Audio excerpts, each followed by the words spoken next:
کم از کم تفصیل سے سننے کے بعد سپریم کورٹ کو کسی نتیجے پر پہنچنا چاہیے، جبکہ ایک رائے یہ بھی دی جا رہی ہے کہ جب بھی کسی فیصلے کے خلاف سپریم کورٹ میں اپیل آتی ہے تو اس اپیل کو قابل سماعت قرار دینے کے لیے کہ یہ درخواست ہم نے سننی ہے،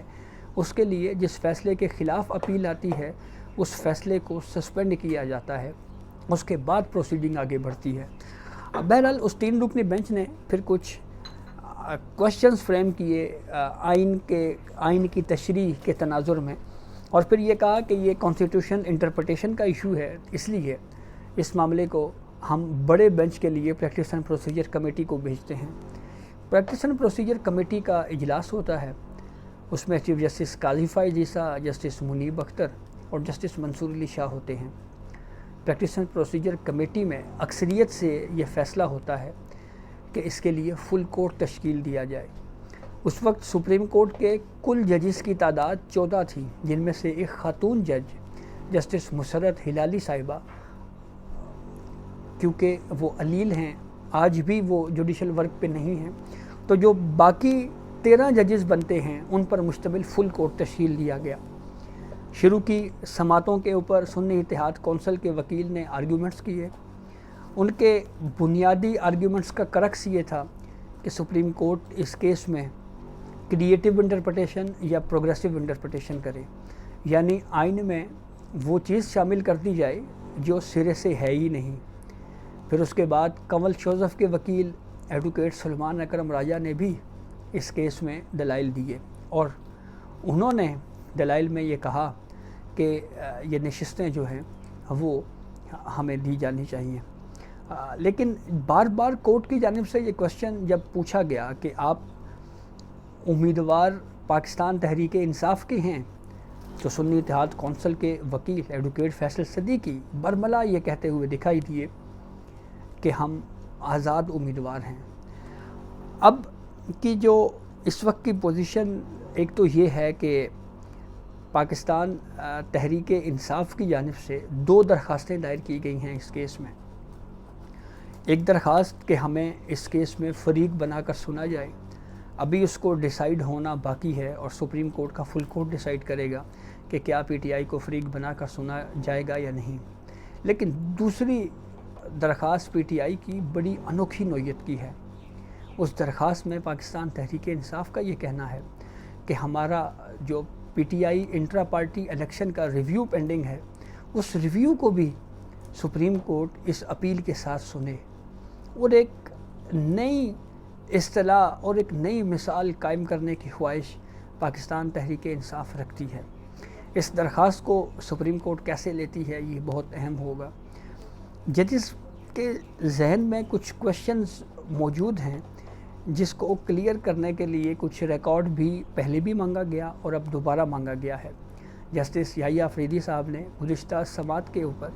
الیکشن کمیشن کے وکیل سے یہ کہا تھا